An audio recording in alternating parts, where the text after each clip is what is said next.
Alhamdulillahi Rabbil Alamin wa sallallahu ala Muhammadin wa alihi tahirin.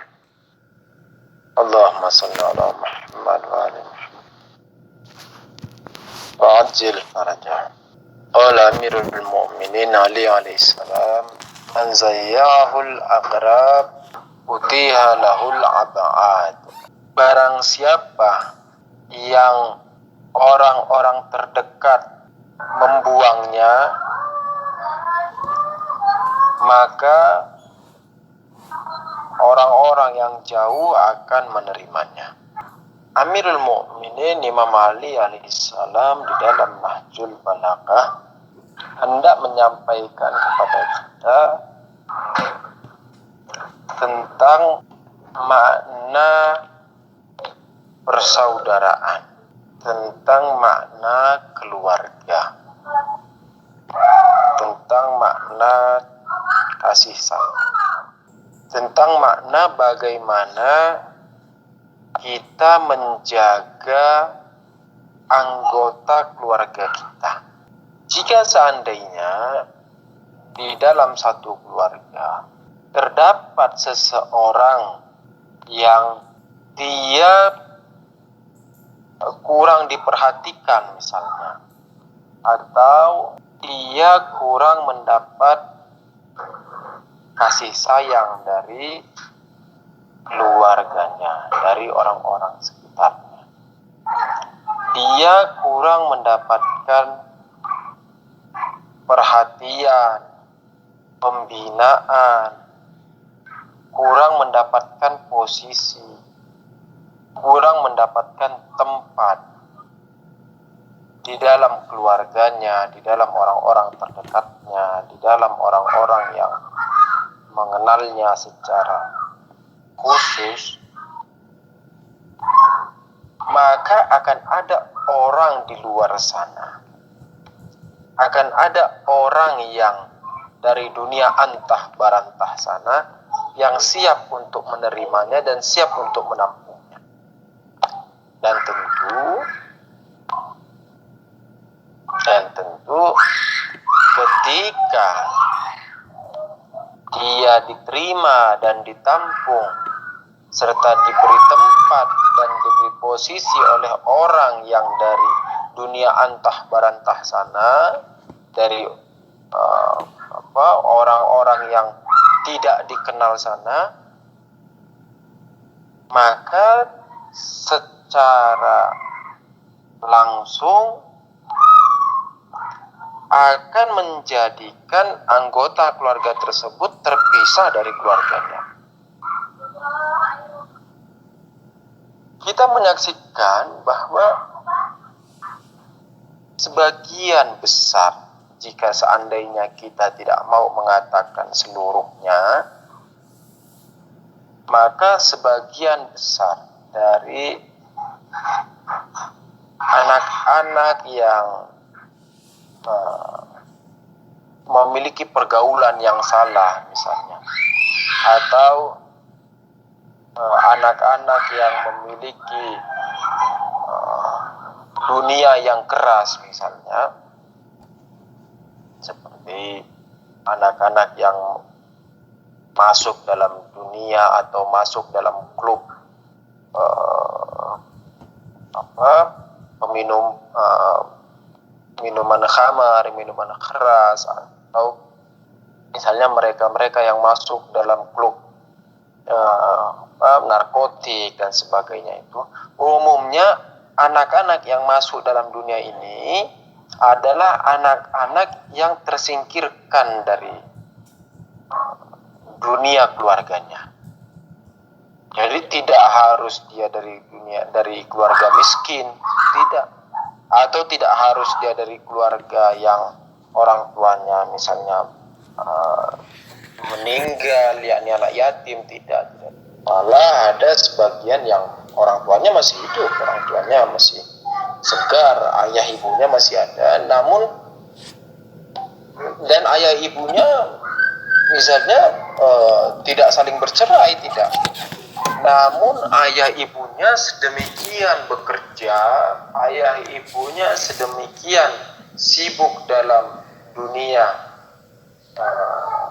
materi, sedemikian sibuknya sehingga menyebabkan kurangnya perhatian terhadap anak tersebut, sehingga membuat orang tua itu lalai terhadap kebutuhan si anak, bahwa si anak butuh kasih sayang, si anak butuh perhatian, si anak butuh teman untuk ngobrol, si anak butuh teman untuk, terkadang si anak butuh teman untuk sekedar hanya dilihat saja.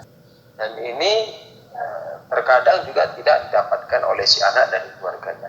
Nah, ketika seseorang tidak mendapatkan perhatian, tidak mendapatkan posisi, tidak mendapatkan kasih sayang, tidak mendapatkan ketulusan dari orang-orang di sekitarnya, maka akan ada orang-orang di luar sana yang kita tidak ketahui dari mana datangnya, apa latar belakangnya dan apa tujuannya. Dia siap untuk menerima orang yang terpinggirkan tadi. Namun begitu pun sebaliknya, jika seseorang mendapatkan posisi, mendapatkan perhatian, mendapatkan kasih sayang, mendapatkan pembinaan dengan tepat, dengan baik, dan tidak merasa tersingkirkan, tidak terpinggirkan, tidak merasa terbuang dari keluarganya, dari teman sekitarnya, dari orang-orang terdekatnya, maka ini akan membuat keluarga tersebut semakin kuat dan semakin erat. Dan tentu di dalam keluarga yang kuat, di dalam keluarga yang utuh, di dalam keluarga yang saling berkasih sayang, akan menyebabkan dan akan membentuk suatu masyarakat serta suatu kelompok yang juga akan kuat dan saling bahu-membahu. Jadi sesungguhnya kalau seandainya kita mau berharap bahwa adanya suatu masyarakat atau adanya suatu kelompok masyarakat yang saling bahu-membahu, saling kasih sayang, saling toleransi, saling menghargai, saling menyayangi, hal yang pertama harus dilakukan adalah dengan membentuk keluarga yang juga demikian. Karena sesungguhnya suatu masyarakat itu adalah kumpulan daripada keluarga. Maka ketika keluarga-keluarga yang ada itu baik, keluarga-keluarga yang ada itu Mahdawiyin, keluarga-keluarga yang ada itu Fatimiyin, Alawiyin, keluarga-keluarga yang itu saling kasih sayang, saling perhatian, saling tolong-menolong, saling bahu-membahu, maka tentu kelompok yang terjadi, yakni masyarakat yang terjadi itu juga masyarakat yang demikian adanya. Masyarakat yang saling membahu-membahu, saling tolong-menolong, saling kasih sayang, saling memperhatikan satu sama lain. Ketika temannya atau saudaranya sakit, siap membantu. Ketika saudaranya merasa tertimpa musibah, dia hadir di sampingnya. Ketika saudaranya mendapat masalah, dia berusaha membantu untuk menyelesaikan masalahnya. Ketika saudaranya terlilit hutang, dia masuk untuk mencari jalan keluarnya. Ketika saudaranya misalnya lagi tidak punya sesuatu untuk dimakan, dia hadir untuk juga membantu kesulitan dari saudaranya. Nah, masyarakat seperti ini, jadi kelompok masyarakat seperti yang demikian ini, itu hanya bisa terjadi ketika keluarga-keluarga yang ada di dalam masyarakat juga merupakan keluarga-keluarga yang Alawiyin, yang Fatimiyin, yang Mahdawiyin, yang Muhammadiyin. Namun sebaliknya, jika keluarga yang ada di dalam suatu masyarakat adalah keluarga-keluarga yang zalim, keluarga-keluarga yang saling perang, saling sikut menyikut, saling ejek, saling celah, saling menyakiti, saling tidak memperhatikan, saling cuek, maka tentu masyarakat yang terbentuk juga masyarakat yang demikian. Yakni jangan berharap untuk mendapatkan suatu masyarakat yang madani, jangan berharap untuk mendapatkan suatu masyarakat yang ideal, jangan berharap untuk mendapatkan suatu masyarakat yang apik, yang baik, yang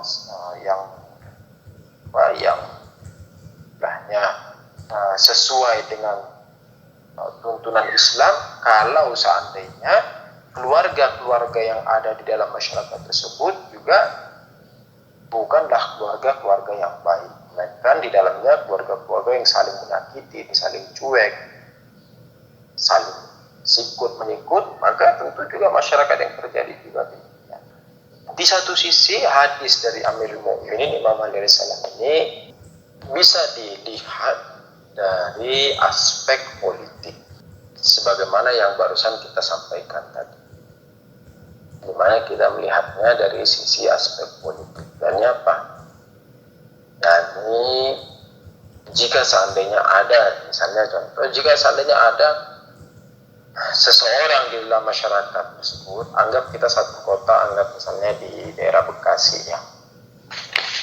Syiah misalnya di Bekasi ada berapa orang? Syiah anggaplah di Bekasi ada 100 orang.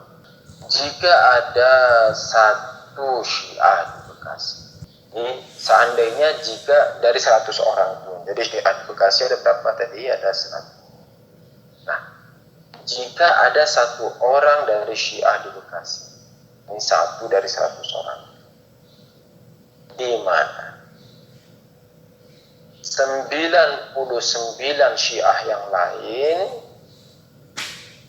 tidak memperdulikannya, tidak memperhatikannya, tidak melihatnya, tidak memberikan posisi baginya, yakni dianggap dia itu seperti tiada saja. Ada dan tiadanya itu tidak berpengaruh sama sekali, malah mungkin lebih sering dipojokkan, lebih sering ditiadakan, lebih sering dianggap dia sebagai tumpukan sampah masyarakat misalnya. Maka tunggu saja kalau nanti ada orang dari Kristen, dari Yahudi, dari Wahabi, dari mazhab-mazhab dan agama-agama yang lain yang akan siap menampungnya, mengatakan udah yuk sini, misalnya anggaplah si A ya, si fulan itu si A, udah sini A, gabung bareng kita aja sini.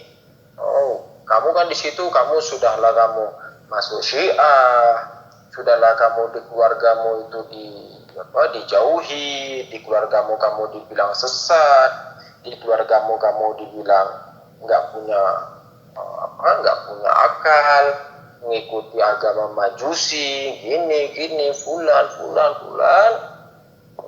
Ditambah lagi semua orang-orang Syiah di sekitarmu juga cuek-cuek aja sama kamu, nggak perhatian sama kamu. Udah, mending sini deh gabung sama kita orang bareng, ngopi bareng, makan bareng. Akhirnya ya siap saja. Akhirnya nanti apa? Akhirnya si A itu besok-besok kita lihat si A, loh udah ikut demo kita waktu kita misalnya buat Asyura, loh ada si A ikut mendemo kita. Bareng dengan siapa? Bareng dengan kelompok-kelompok yang ekstremisme. Nah, ketika ditanya kenapa begitu, dia bilang iya, orang ana dulu bareng kalian, ana menjadi Syiah dan sebagainya, ana sudahlah susah dan sebagainya, juga dari sisi ekonomi dihimpit, dari sisi psikologi dihimpit, ditambah lagi kalian semua saudara-saudara saya ini seakan-akan tidak melihat saya, bahkan justru memojokkan saya. Maka saya berpikir untuk apa saya bertahan. Nah, dia bisa saja kan menjawab gitu. Sekalipun kita akan mengatakan ya kamu imannya juga sebesar jagung popcorn misalnya, kita bilang gitu. Kenapa? Ya karena baru kena panas sedikit langsung meletup-letup jadi popcorn. Nah, berarti imanmu iman sebatas jagung popcorn, tidak seperti imannya Abu Zar yang bahkan keluarganya, dia beserta keluarganya sampai dibuang ke dataran Habasah, ini daerah yang kering tandus tiada air, sampai mati dalam keadaan kehausan. Satu keluarga mati dalam keadaan kehausan karena kecintaan kepada Rasulullah dan Ahlul Bait alaihissalam. Keimanan dia misalnya tidak seperti Salman, keimanan dia tidak seperti Ammar bin Yasir, keimanan dia tidak seperti Mikdad, keimanan dia tidak seperti Habib bin Mazahib.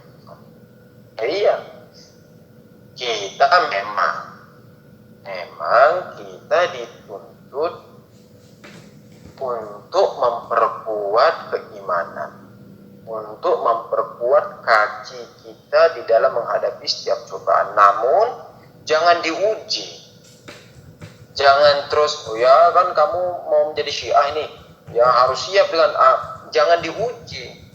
Kita memang harus siap. Kita harus siap dalam setiap cobaan yang ada. Kita akan tetap berusaha tidak keluar dari rel dan khitah dan garis wilayah Ahlul Bait alaihissalam ini. Insya Allah kita tidak akan keluar, tapi jangan terus diuji. Karena iman siapa tahu. Jangan terus mentang-mentang kita bilang iya kita mau tetap berdiri tegak di relnya Amirul Mukminin Imam alaihissalam, terus diuji terus. Ya udah, saya uji kamu, saya tidak mau perhatikan kamu, tidak mau gini, tidak mau gitu, malah dipojokin. Ya iman siapa tahu. Ini dari satu sisi bahwa kita melihat hadis Amirul Mukminin Imam alaihissalam ini dari sisi politik.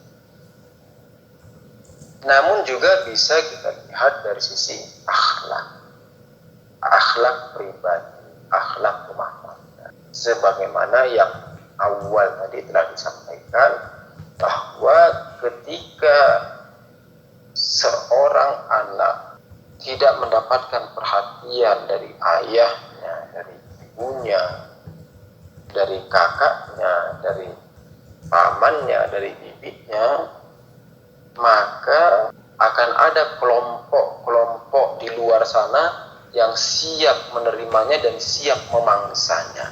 Nanti terus tiba-tiba kita melihat anak kita, loh pulang-pulang rambutnya kok udah setengah botak, setengah panjang.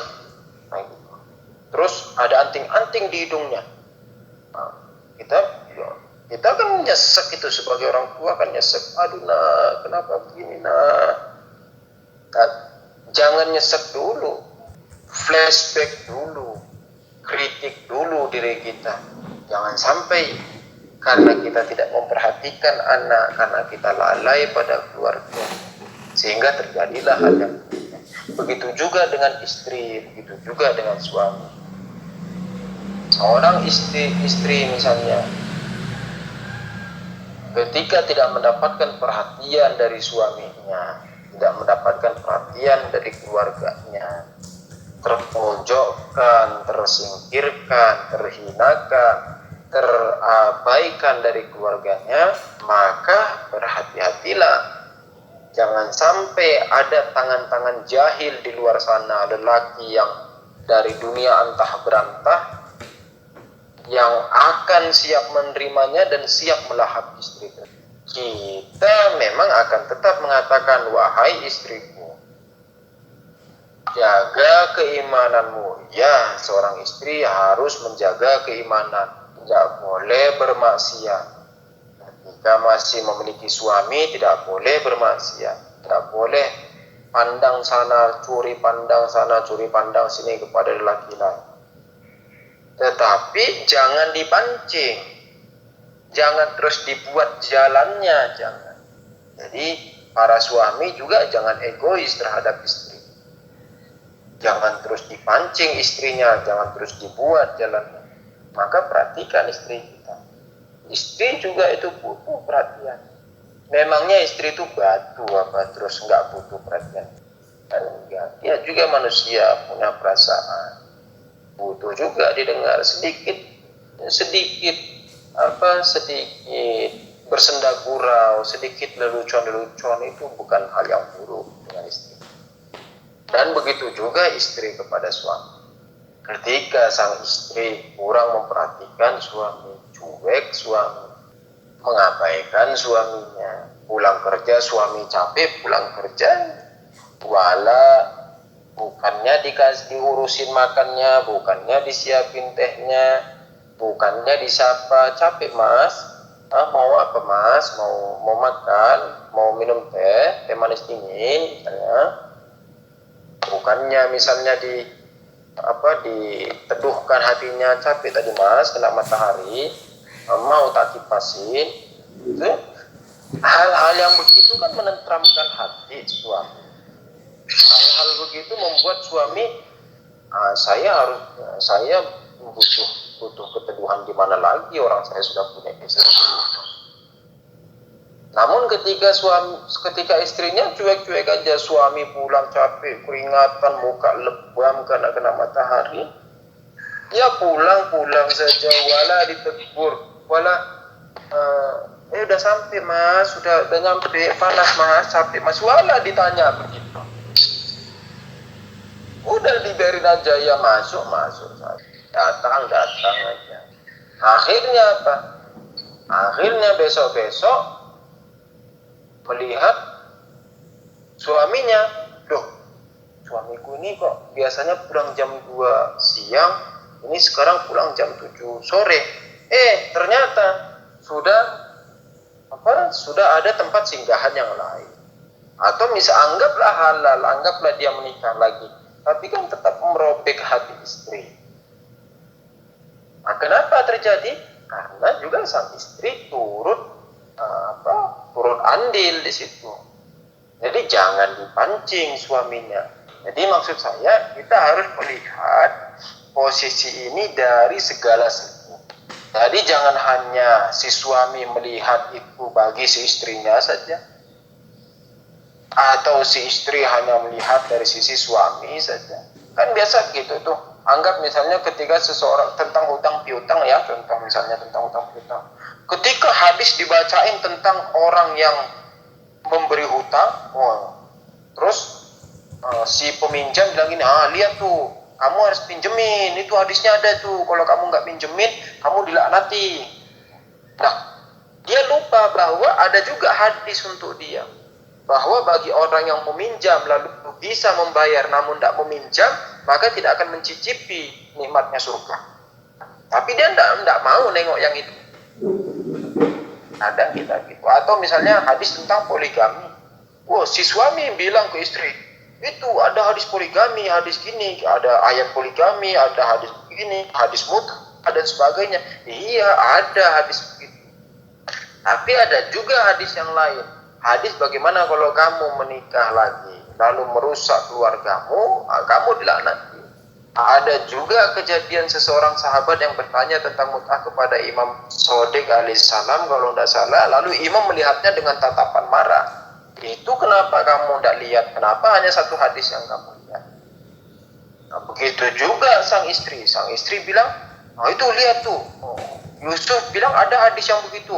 Kalau misalnya menikah lagi dan bisa merusak keluarga dan sebagainya, kita dilaknati dan sebagainya, dilaknati. Atau misalnya ada seorang sahabat yang mau menikah, mau nanya mut'ah, terus Imam Shodiq alaihissalam itu melihat dengan tatapan marah. Sang istri lupa juga bahwa yang namanya istri punya kewajiban taat kepada suami. Selain itu, selain melihat kewajiban juga ada kewajiban akhlak, hubungan akhlak. Ini sama kepada suami. Capek mas, mau teh, mau apa, mau kopi panas, kopi dingin, teh panas, teh dingin, susu panas, susu dingin, cola panas, cola dingin, ada semua di kulkas. Kan sedap. Kalau seandainya istri begitu, suami itu suami seandainya istrinya begitu itu, suami itu dari tempat kerja itu pengen cepet-cepet balik sampai rumah. Kenapa? Bukan karena mau makan teh manis dinginnya, bukan. Jangan dikira suami itu terlalu lapar dengan makanan-makanan. Tidak. Suami itu pengen cepet-cepet pulang, sepanjang perjalanan itu tidak sabar nyampe rumah, tidak sabar membuka pintu rumah itu, hanya pengen dengar, udah nyampe mas, tapi mas panas, mau teh, mau kopi, cuman pengennya itu doang. Wa illa kalau cuman minumnya, minum kopinya, minum teh manisnya itu kan bisa di pinggir jalan tuh, banyak warung di situ. Bukan itu yang dikejar suami pulang ke rumah. Tapi sapaan-sapaan ramah tadi itu, sapaan-sapaan penuh kasih sayang tadi itu. Saya kira cukup demikian. Semoga kita bisa mengamalkan hadis ini, karena ini merupakan salah satu hadis unggulan di dalam Nahjul Balaghah. Semoga kita bisa mengamalkannya dan termasuk orang-orang yang mengambil manfaat dari hadis tersebut. Ini di ujung Kamis malam Jumat dianjurkan untuk memperbanyak sholawat dan mendoakan keluarga-keluarga serta sahabat dan para orang-orang terdekat yang telah meninggal. Kita kirim doa kita untuk orang tua kita yang telah mendahului kita, kakek kita, nenek kita, adik kita, kakak kita, paman, ibu, keluarga-keluarga kita, saudara-saudara kita semukmin di mana saja berada, yang hidup maupun yang telah meninggal, ulama-ulama kita, khususnya Imam Khomeini rahmatullah alaih dan Ayatullah Khamenei hafizahullah, para ustadz kita, marhum Ustaz Hasan Abu Bakar, marhum Kang Jalal, marhum Ustaz bin Habsyi, marhum Ustaz Ahmad bin Abu Bakar. Semoga Allah merahmati mereka semua dan meninggikan derajat mereka semua. Dan semoga Allah memanjangkan usia para ulama-ulama kita, memberikan kesehatan dan keselamatan kepada para ulama kita, khususnya menjaga Rahbar Muazzam Sayyid Ali Khamenei serta mempercepat kezuhuran Imam Zaman Atullah Faridun Syarif. Al-Fatihah ma'assalam. Saya akhiri bila taufiq wal hidayah. Assalamualaikum warahmatullahi wabarakatuh.